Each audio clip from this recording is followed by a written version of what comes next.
There are some questions about PlateUp mechanics that come up regularly from both old and new players.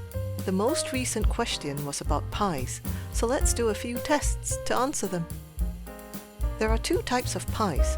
Simple pies are cooked only once. We knead flour into a raw crust, insert the filling and cook it. Complex pies are cooked twice. We knead flour into a raw crust and cook it blank first, then we insert the filling and cook it again. All simple pies can be twice cooked like complex pies if you want to. We begin with simple pies. The cook time for meat pie and vegetable pie is the same. Mushroom pie has the same cook time as meat and vegetable.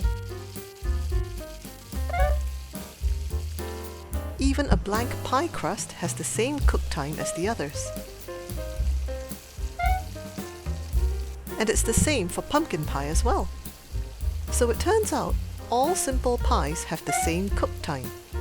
But what's the quickest way to cook simple pies? The oven and danger hob cook at the same speed, which is 200% of the standard hob. The safety and starter hobs cook at the same speed, which is 75% of the standard hob. The heated mixer isn't really viable as a main cooker for pies because it's only 40% speed. And the microwave always takes 5 seconds to cook whatever you put in it.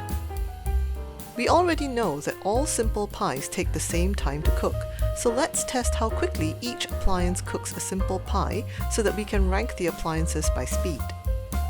The oven or danger hob clearly cooks a simple pie more quickly than the microwave does. The hob takes exactly the same time as the microwave to cook a simple pie. And we know the hob is faster than the safety and starter hobs. So there's the ranking from fastest to slowest ways to cook a simple pie. If what you want is cooking speed, don't bother upgrading an oven into a microwave because the basic oven is faster. Now we move on to complex pies. Apple pie and cherry pie are complex pies. In order to have a complete comparison of all three dessert pies, we'll test pumpkin pie as a complex pie too. Phase 1, cooking a raw empty pie crust, is the same across all three dessert pies, of course, so we only need to compare the cooking times of Phase 2. Which cooks faster, the cherry pie or the pumpkin pie? Turns out they take the same amount of time to cook and burn. What about the apple pie? It's a lot slower than cherry and pumpkin.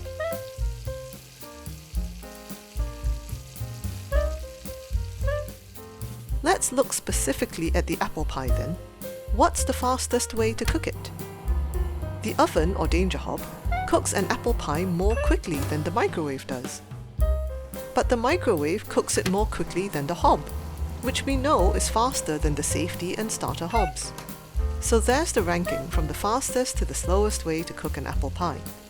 I like using the microwave for apple pies. It cooks faster than the safety hob and doesn't burn the pie either. Now for the cherry and pumpkin pies, which we know from testing earlier cook at the same speed. But what's the fastest way to cook these pies? The microwave turns out to be even slower than the safety or starter hobs, which we know are slower than the hob, which is slower than the oven or danger hob. So there's the ranking from the fastest to slowest ways to cook cherry and pumpkin pies. If you need a no babysit cooking method, you're better off going with the safety hob than the microwave in this case.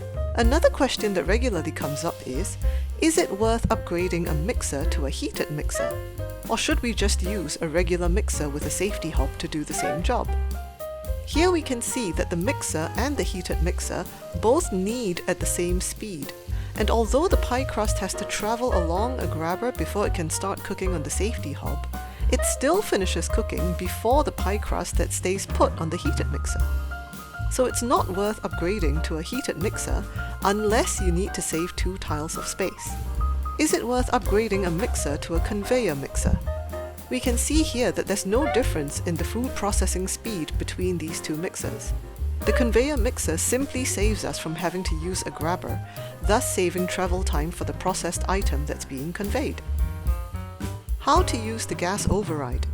This item makes cooking appliances cook 100% faster in exchange for burning the food 400% faster. You have to interact with the gas override the whole time you want it to work. It stops working if you let go of it.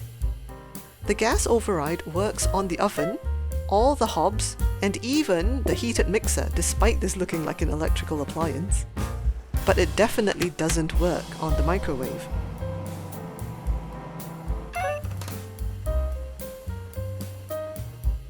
Now a quick look at soups. The question here is usually, is it better to cook soup in a microwave or on a danger hob? We'll just look at the first cook of each soup, which takes the longest time. The very first phase of every single soup is cooking the onion broth. For this, the microwave is faster than the danger hob. Next, we add our soup ingredients to turn the onion broth into actual soup. Meat soup cooks more quickly in the microwave than on the danger hob. With carrot soup, there's no difference whether we cook it in the microwave or on the danger hob. Remember though that you cannot portion soup from a microwave. You have to take the pot out of the microwave and put it on a counter or something before you can pull a portion of soup from it. Whereas you can pull a portion of soup directly out of a pot that's sitting on a hob. Tomato soup is quicker on the danger hob than in the microwave.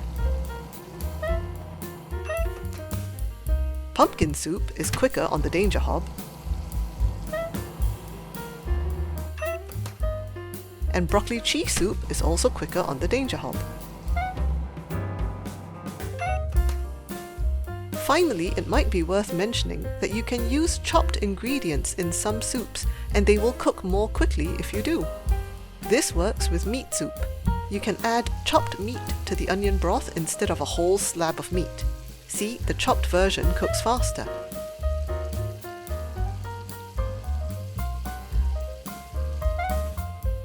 It also works with carrot soup. You can add chopped carrots to the onion broth instead of a whole carrot.